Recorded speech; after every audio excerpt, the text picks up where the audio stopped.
Entrevistas Alfa.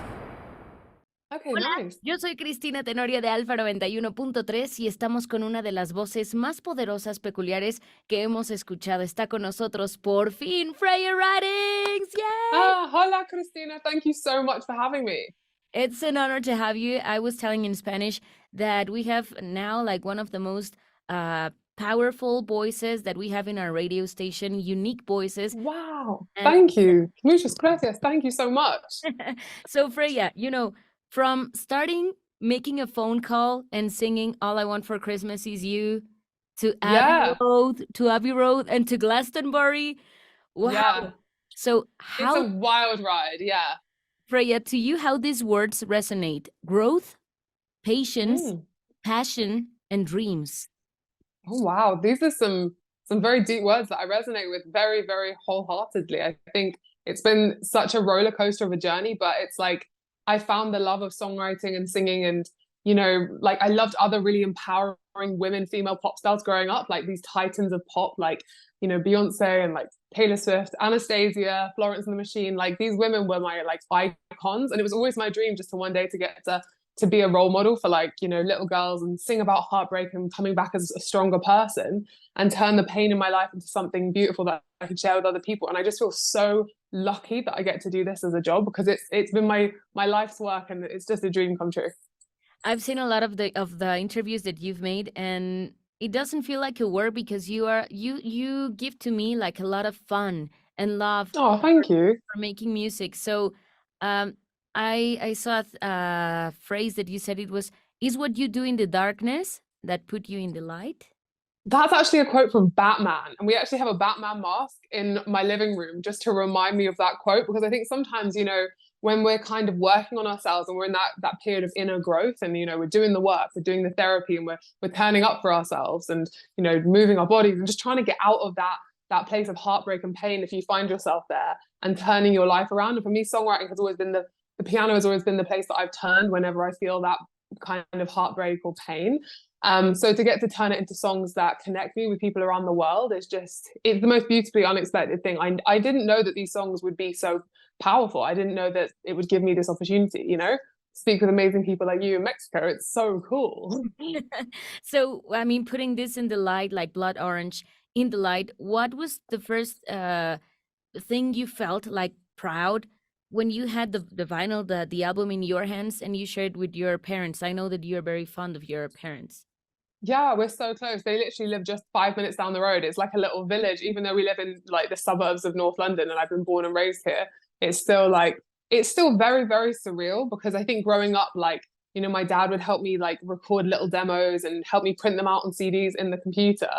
And so to actually show him a vinyl, like show him discs, it's crazy because when I was younger, that just seemed to be a million miles away. Like my family aren't in the music industry. We didn't know anyone who'd ever done it before.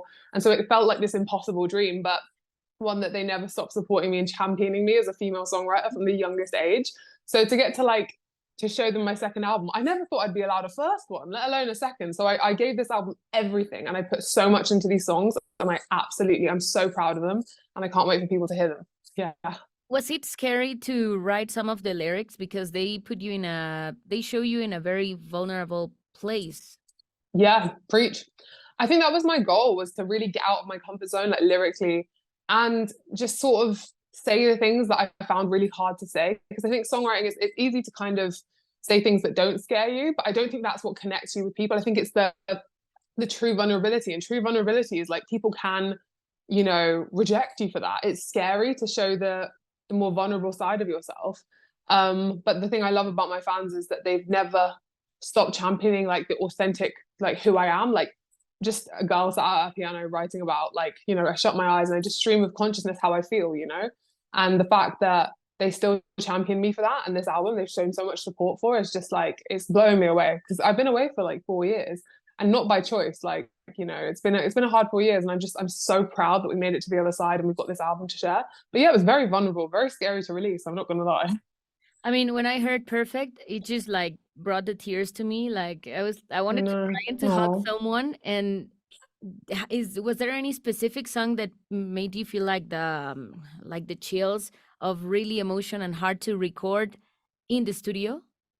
It's a really, I'd say perfect was probably the hardest to do, because I'm in my comfort zone about singing about relationships and being like, I'm gonna be stronger, like I'm gonna like, that's kind of like my bread and butter. That's what I love to do. But singing about my body, I was like, this is something I have never done and would never do. And it's like, that's when I realized I had to do it. And so it was just like, especially in songs like Perfect, like even mentioning like the words like acne scars, or like it was so like not embarrassing, just terrifying to like show that vulnerable side of yourself.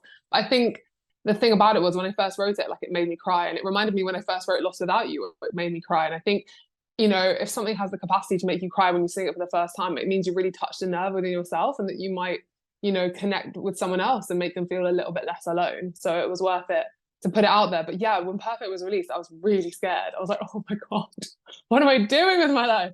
But it's amazing. It's like jumping out of an airplane. Once you've done it, you're so proud. But once you're on the edge, it's terrifying. But thank you for saying you love Perfect. That's really sweet of you. I love Perfect, and I've seen a lot of YouTube comments, you know, and people just writing you into your social media, like a lot of the songs for, as you said, to younger people, to younger girls, Yeah. getting all the emotional support, that it's very important to have whatever you want to do in your life. So do you feel like compelled, or, you know, I don't know, this fulfilled as an artist to be more than a musician, but also like a role model, as you said? I mean, it was something that happened. Like I'd always dreamt of like that being a thing, because I think the kind of female like singer-songwriters and role models I had were everything to me. Like just not just as musicians, but as like fierce, like writing their own stories and taking back the power. And I think it was just so, it's the most empowering thing you can do, is to write your own story and change your own destiny. And I just thought if I could ever be in that same position, that I would take it with huge like humility, and I would take it very seriously, because it's like you are in a position of power, like especially since songs like Castles, like you go out in festivals and there's like tens of thousands of little girls like getting on their dad's like shoulders and like singing at the top of their lungs, and they're little girls, and I'm like, oh my God, like this is amazing. But it's like something that with that great power, like you have to be like, I want to say things that are true and are vulnerable, and I don't want to bullshit them. I want to tell them what it's actually like, you know, to have to rebuild yourself, but to be stronger than you were before. That's what I wanted to do. It's gonna be crazy, as you're saying, when we see you live, because it's gonna be like I don't know if the word is right, but that like catharsis, like when we see you live. So I mean, is there a song that you're waiting to sing live that you're gonna feel like freedom? Oh, it's such a good point, actually. Like this is we've got a brand new show that we're sort of working on, like called for the Blood Orange tour, and I'm so proud of it. We built it from the ground up. It's a brand new show, and for me, like the kind of the energy that these songs are bringing to the set is something that I'd always wanted, because I'm a ballad girl in my heart. But I think playing these festivals, and we're playing Glastonbury in the next couple of weeks, it's like I wanted to give that energy back that the fans were giving me. And I think getting to sing songs, like there's a song called Dancing in a Hurricane, that getting to play that live is like the most fun thing ever. And it's got kind of a built-in like big sort of euphoric stadium like chant and like claps, and like we actually have that on the recording, so it's almost kind of built for that live environment. So getting to play songs like that are just so much fun live, and I can't wait to just grow with these songs, because that's what happened last time. Yeah, A lot of the songs made me say like, when is Freya coming to Mexico? Because I want to be there, you know, I clapping. would love to come to Mexico. I'm honestly like, I'm not even exaggerating. Mexican food is my favorite food. Like everyone knows this about me. Like I'm obsessed.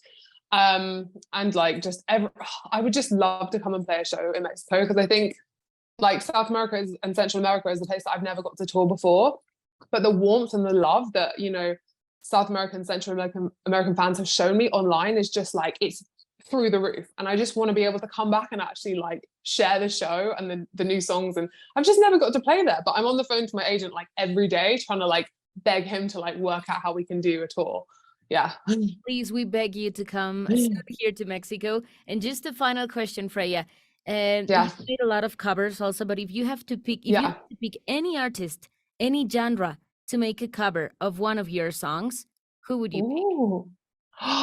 I think the first person I thought of was Hosier. I'd be really, really honored like if he ever, you know, covered any of my songs, because I covered like so many of his songs, and I've supported him on tour before, and he's just like, I think he's one of my favorite voices and artists and lyricists of this whole generation. So I would be honored if he would do a cover of like Lost Without You or Castles. But I actually saw Kelly Clarkson did a cover of Castles, and I had no idea. And one of my friends sent it to me, and I was like, I love Kelly Clarkson. So it's like, that was a really surreal moment. I never thought that would happen in a million years. So yeah, magical little things kind of like pop up when you're vulnerable enough to put it out there, you know?